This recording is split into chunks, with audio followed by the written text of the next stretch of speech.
notre célébration. Nous avons une belle parabole dans la liturgie d'aujourd'hui, celle du jeune homme riche et de Lazare.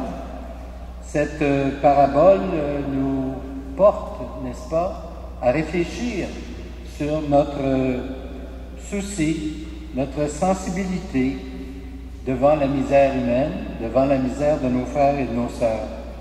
Alors nous profitons de cette liturgie pour nous poser la question comment nous réagissons face à cette misère et quel est notre engagement personnel par rapport aux problèmes que nous rencontrons dans nos frères et nos sœurs.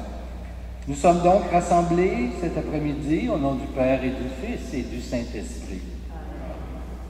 Que la grâce du Seigneur Jésus-Christ, l'amour de Dieu le Père et la communion de l'Esprit Saint soient toujours avec vous. Le Christ veut nous entraîner avec lui sur le chemin de l'amour et de la justice.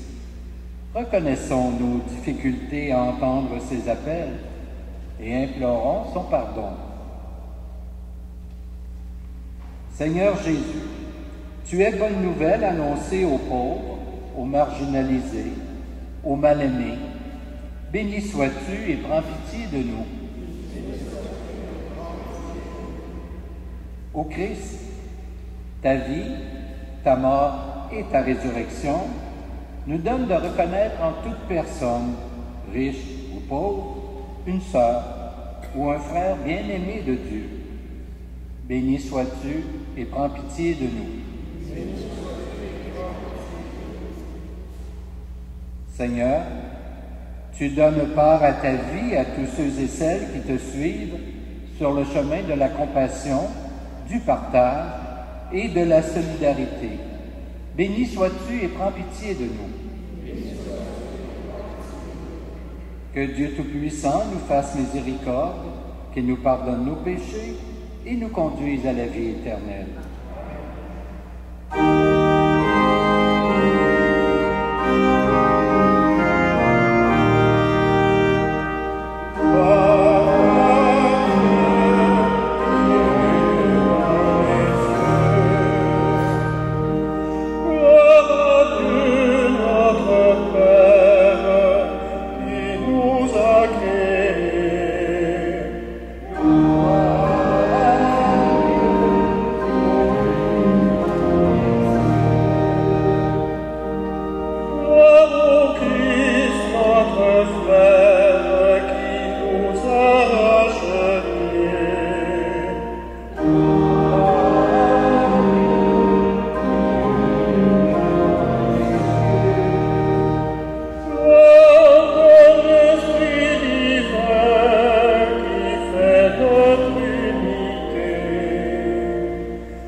Prions.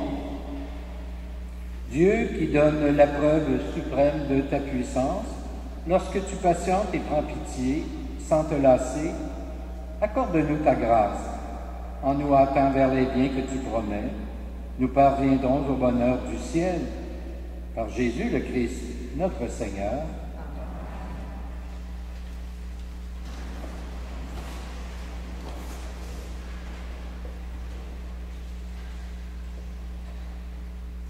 Lecture du livre d'Amos.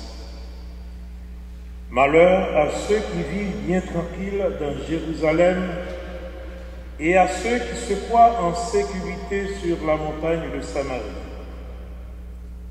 Couchés sur des lits d'ivoire, vautrés sur leurs divans, ils mangent les meilleurs agneaux du troupeau, les veaux les plus tendres. Il improvise au son de la harpe.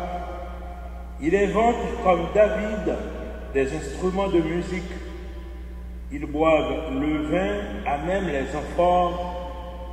Ils se frottent avec des parfums de luxe. Mais ils ne se tourmentent guère du désastre d'Israël. C'est pourquoi maintenant, ils vont être déportés. Ils seront les premiers des déportés, et la bande des vautrés n'existera plus. Parole du Seigneur.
Lecture de la première lettre de Saint Paul apôtre à Timothée.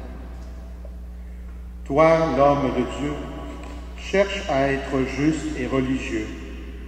Vis dans la foi et l'amour, la persévérance et la douceur. Continue à bien te battre pour la foi et tu obtiendras la vie éternelle. C'est à elle que tu as été appelé.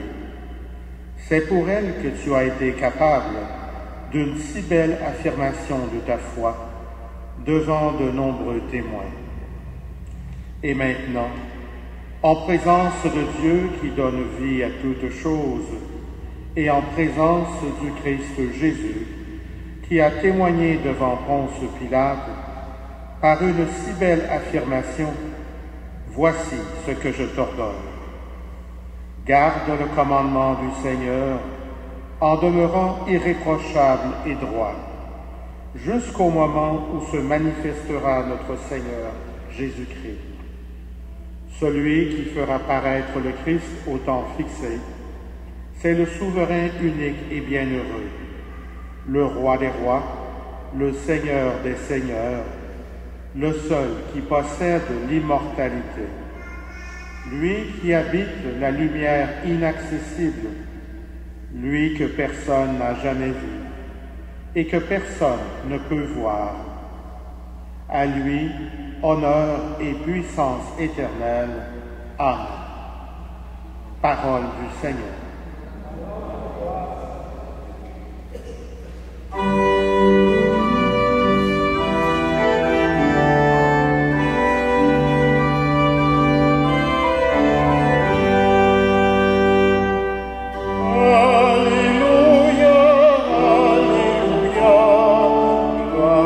Qui est vivant, Dieu l'éternel.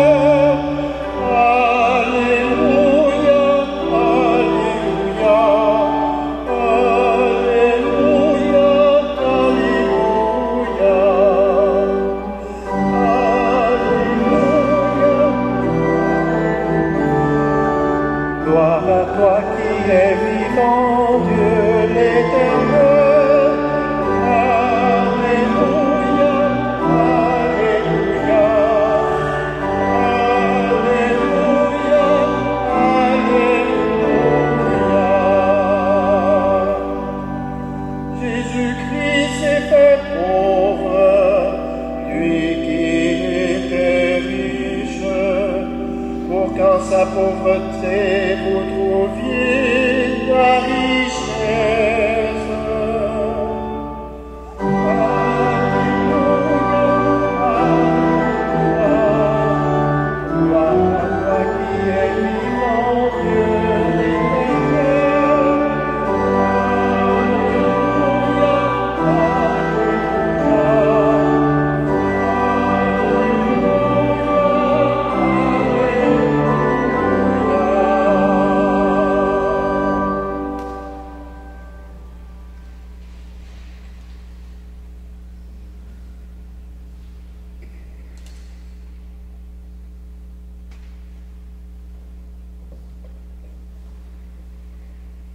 Le Seigneur soit avec vous. Voici maintenant la bonne nouvelle de Jésus-Christ selon saint Luc. Gloire à toi, Seigneur. Jésus disait cette parabole. Il y avait un homme riche qui portait des vêtements de luxe et il faisait chaque jour des festins somptueux. Un pauvre, nommé Lazare, était couché devant le portail couvert de plaies. Il aurait bien voulu se rassasier de ce qui tombait de la table du riche, mais c'était plutôt les chiens qui venaient lécher ses plaies. Or, le pauvre mourut, et les anges l'emportèrent auprès d'Abraham. Le riche mourut aussi, et on l'enterra. Au séjour des morts, il était en proie à la torture. Il leva les yeux et vit de loin Abraham avec Lazare tout près de lui. Alors il cria, « Abraham, mon père, prends pitié de moi, et envoie Lazare tremper dans l'eau le bout de son doigt, pour me rafraîchir la langue, car je souffre terriblement dans cette fournaise. » « Mon enfant, répondit Abraham, rappelle-toi, tu as reçu le bonheur pendant ta vie, et Lazare le malheur. Maintenant, il trouve ici la consolation, et toi, c'est ton tour de souffrir. De plus, un grand abîme a été mis entre vous et nous, pour que ceux qui voudraient aller vers vous ne le puissent pas, et que, de là-bas non plus, on ne vienne pas vers vous. Le riche répliqua, « Eh bien, Père, je te prie d'envoyer Lazare dans la maison de mon père. J'ai 5 frères, qu'ils les avertissent pour qu'ils ne viennent pas, eux aussi, dans ce lieu de torture. » Abraham lui dit, « Ils ont Moïse et les prophètes, qu'ils les écoutent. » « Non, Père Abraham, dit le riche, mais si quelqu'un de chez les morts vient les trouver, ils se convertiront. » Abraham répondit, « S'ils n'écoutent pas Moïse ni les prophètes, quelqu'un pourra bien ressusciter d'entre les morts, et ils ne seront pas convaincus. » Acclamons. Acclamons la parole de Dieu.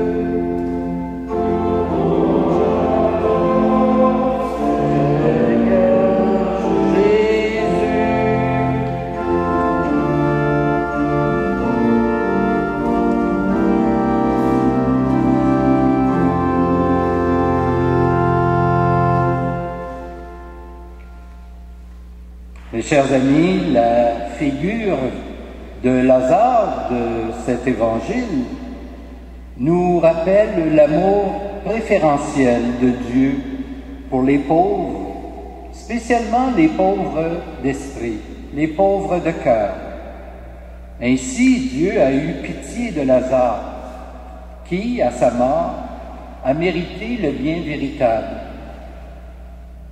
Dans le contexte de ce passage, l'amour de Dieu pour Lazare nous invite justement à nous demander si nous pratiquons un amour semblable dans notre vie de tous les jours. Et la question qu'on pourrait se poser, la question, comme on dit, de 100 000 piastres, c'est vraiment la suivante. Est-ce que je vois Lazare, le pauvre, dans ceux et celles que je rencontre pendant la journée? Il est si facile de penser que ce que nous avons est dû à un mérite de notre part et que ceux qui sont un peu moins chanceux que nous ne méritent pas ces mêmes dons. L'homme riche, dans ce passage, quant à lui, n'a pas compris vraiment la raison d'être de sa vie et de sa mission. Il est aveuglé par les biens matériels. Il a mis tout son espoir dans les bonnes choses de ce monde. Et il ne s'est pas rendu compte que Dieu attendait beaucoup plus de lui. Le plus tragique, c'est qu'il n'a pensé qu'à lui-même. Il était tellement habitué à être servi qu'il conserve même cette attitude dans la vie après la mort. Le texte nous dit ceci. Abraham, mon père, ça c'est le Lazare. Abraham, mon père, prends pitié de moi et envoie Lazare tremper dans l'eau le bout de son doigt pour me rafraîchir la langue. Alors, comme il a ignoré justement Lazare et qu'il le voit bien heureux dans l'au-delà, il lui demande justement de l'aider maintenant, alors que lui, il l'a ignoré pendant qu'il était sur terre. Au lieu de s'oublier, l'égocentrisme de l'homme riche l'a conduit vraiment à oublier les autres. Comme il est facile d'être satisfait des choses de ce monde et d'oublier notre propre mission, nous qui sommes ou qui voulons être des apôtres du Christ. L'homme riche se rend compte bien trop tard que nous n'avons qu'une vie et qu'une chance de la vivre.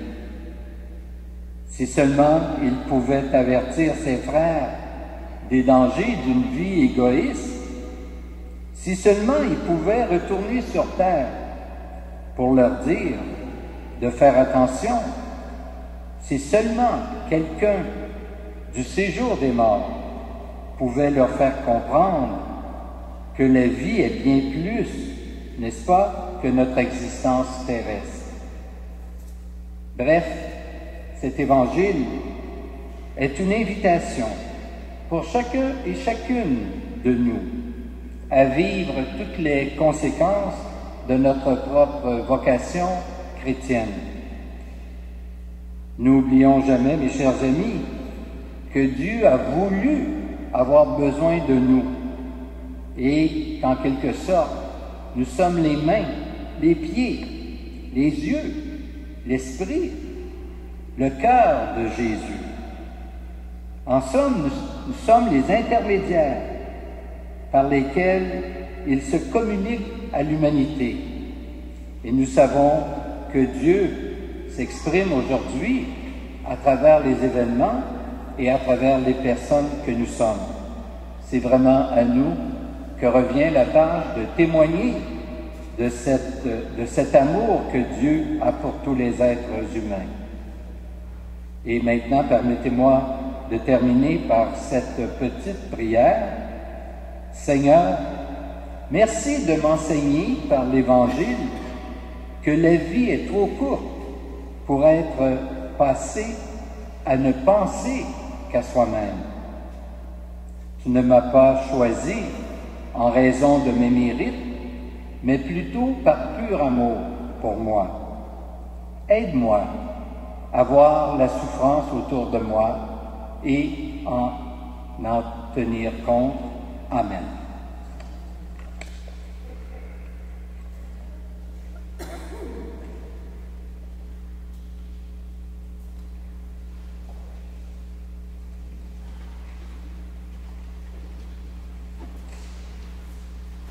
Je vous invite maintenant à vous lever pour qu'ensemble nous puissions professer notre foi.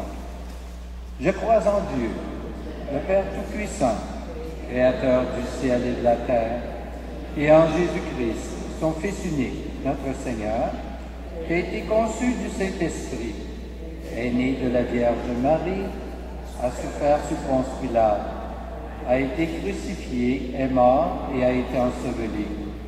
est descendu aux enfers.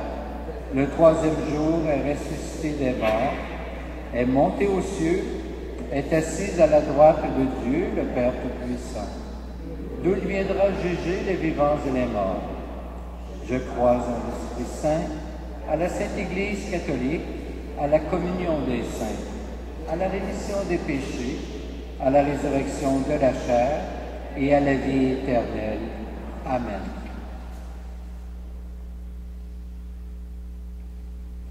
Dans la certitude maintenant d'être écoutés et exaucés, prions le Dieu de toute bonté.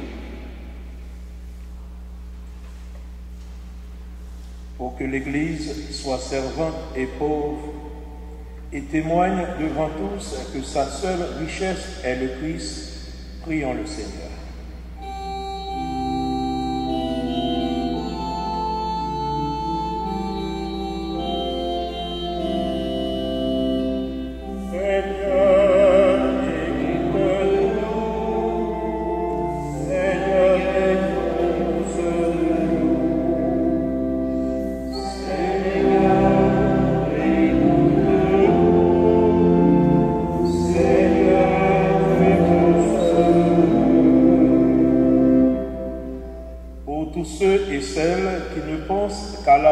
Et au plaisir, pour qu'ils découvrent le pauvre à leur porte, prions le Seigneur.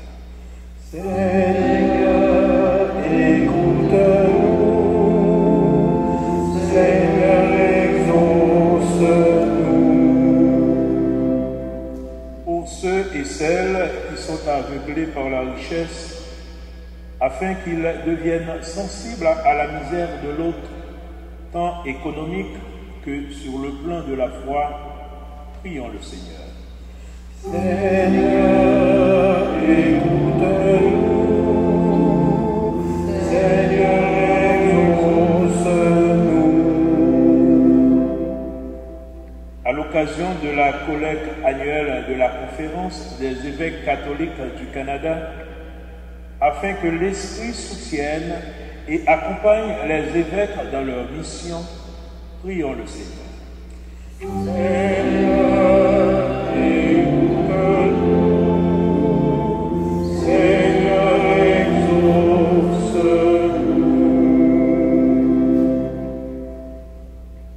Père, ces prières que nous t'avons présentées par l'intermédiaire de ton Fils, dans ta bonté d'aide les exaucer, toi qui règnes pour les siècles des siècles. Amen.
Prions ensemble au moment d'offrir le sacrifice de toute l'Église.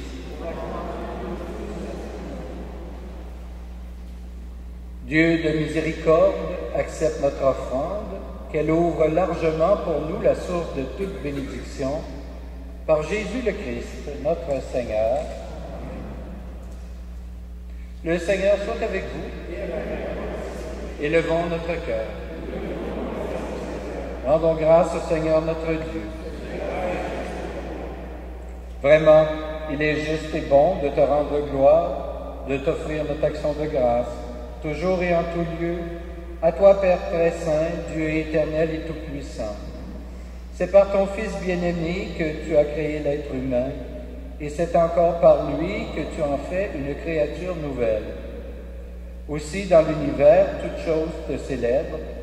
Le peuple des baptisés te glorifie, les saints et saintes te bénissent d'un seul cœur. Et déjà, nous pouvons, avec tous les anges, proclamer hautement ta gloire.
Tu es vraiment saint, Dieu de l'univers, et toute la création proclame ta louange.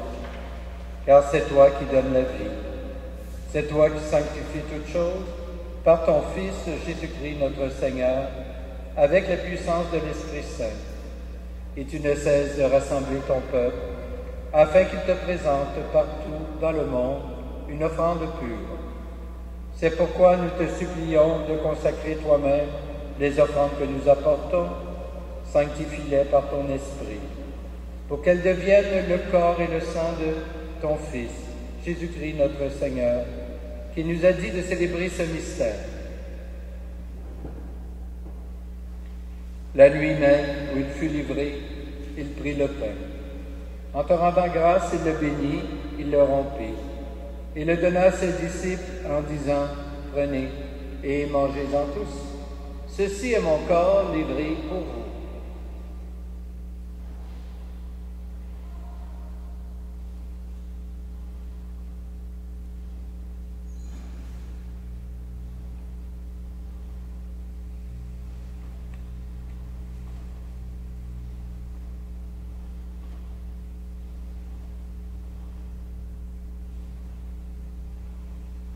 De même, à la fin du repas, il prit la coupe. En te rendant grâce, il la bénit et la donna à ses disciples en disant, « Venez et buvez-en tous. Car ceci est la coupe de mon sang, le sang de l'alliance nouvelle et éternelle, qui sera versé pour vous et pour la multitude en rémission des péchés. Vous ferez cela en mémoire de moi. »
en mémoire de ton Fils, de sa passion qui nous sauve, de sa glorieuse résurrection et de son ascension dans le ciel. Alors que nous attendons son dernier avènement, nous présentons cette offrande vivante et sainte pour te rendre grâce.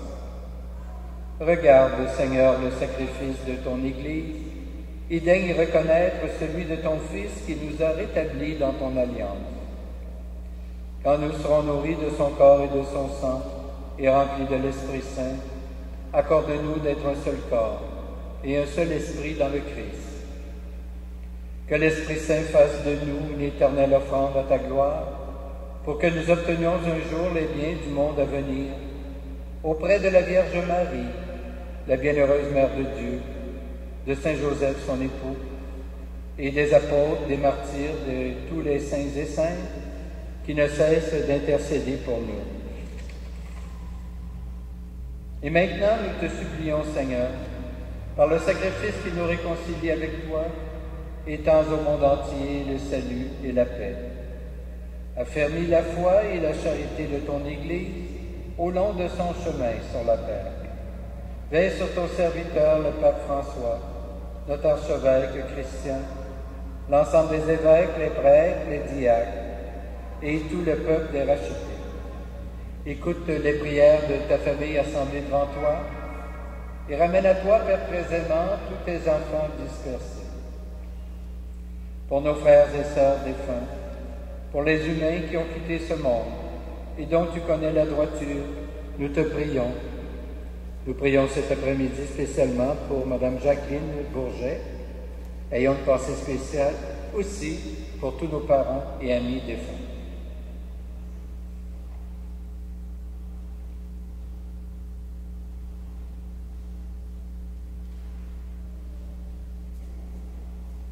Reçois-les dans ton royaume, où nous espérons te combler de ta gloire tous ensemble et pour l'éternité. Par le Christ, notre Seigneur, par qui tu donnes au monde toute grâce et tout bien. Par lui, avec lui et en lui, à toi, Dieu le Père Tout-Puissant, dans l'unité du Saint-Esprit, tout honneur et toute gloire, pour les siècles des siècles. Et maintenant, avec confiance, reprenons ensemble la prière que le Seigneur nous a enseignée. Notre Père qui es aux cieux, que ton nom soit sanctifié, que ton règne vienne, que ta volonté soit faite sur la terre comme au ciel. Donne-nous aujourd'hui notre pain de ce jour. Pardonne-nous nos offenses, comme nous pardonnons aussi à ceux qui nous ont offensés. Et ne nous soumets pas à la tentation, mais délivre-nous du mal. Délivre-nous de tout mal, Seigneur, et donne la paix à notre temps. Par ta miséricorde, libère-nous du péché. Rassure-nous devant les épreuves en cette vie, où nous espérons le bonheur que tu promets et le retour de Jésus-Christ, notre Sauveur.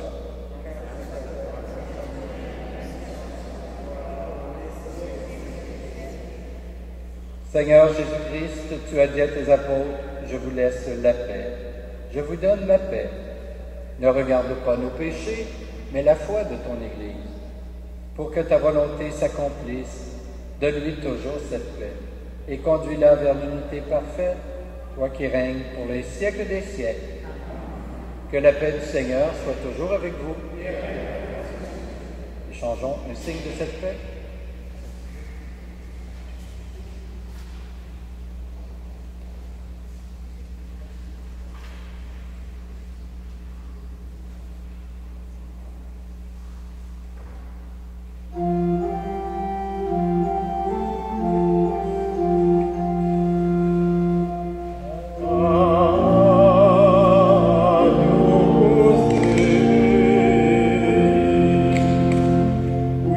Oh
Heureux sommes-nous d'être invités au repas du Seigneur.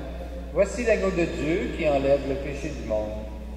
Seigneur, je ne suis pas digne de te recevoir, mais dis seulement une parole et je serai guéri. Que le corps du Christ nous garde pour la vie éternelle.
Prions. Que cette Eucharistie, Seigneur, renouvelle nos esprits et nos corps et nous donne part à l'héritage glorieux de celui qui nous unit à son sacrifice lorsque nous proclamons sa mort.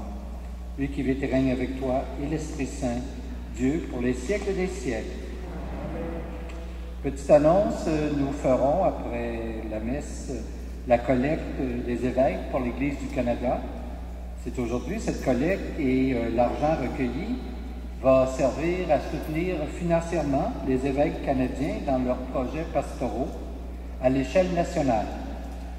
On vous demande de les encourager dans leurs tâches de pasteurs et de leaders spirituels et de leur montrer votre générosité pour laquelle nous vous remercions. Le Seigneur soit avec vous. Que Dieu Tout-Puissant nous bénisse, le Père, le Fils et le Saint-Esprit. Allons dans la paix du Christ. Nous rendons grâce à Dieu. Je vous souhaite un beau dimanche, une belle semaine. Portez-vous bien. Merci.